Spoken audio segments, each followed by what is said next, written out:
আসসালামু আলাইকুম। আশা করি সবাই অনেক ভালো আছেন। আলহামদুলিল্লাহ আমিও আছি। সো আজকের ভিডিওটা অনেক ইন্টারেস্টিং হবে কারণ আজকে আমরা বন্ধুরা মিলে একটা বারবিকিউ পার্টি করব।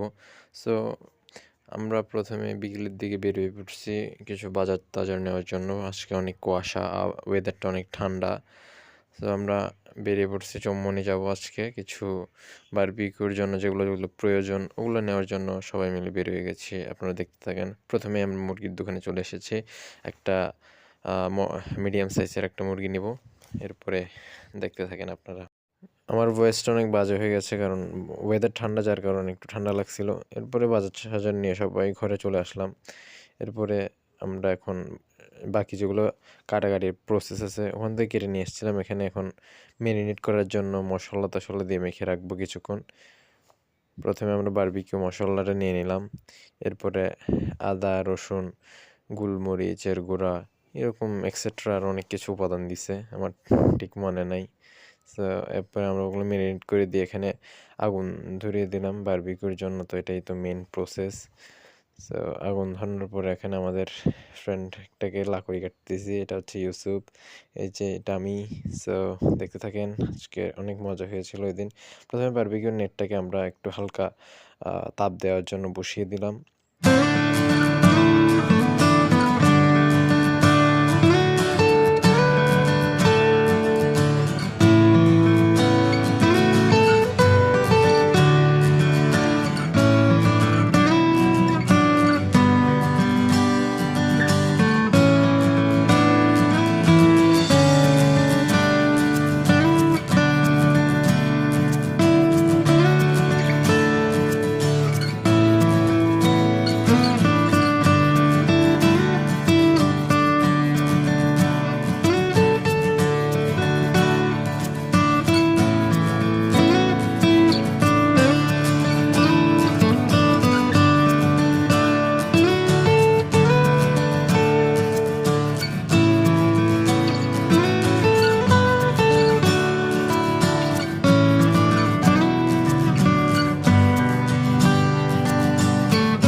এরপরে আমরা বারবিকিউ নেটের মধ্যে তেল ব্রাশ করে চিকেনের পিসগুলো বসিয়ে দিলাম।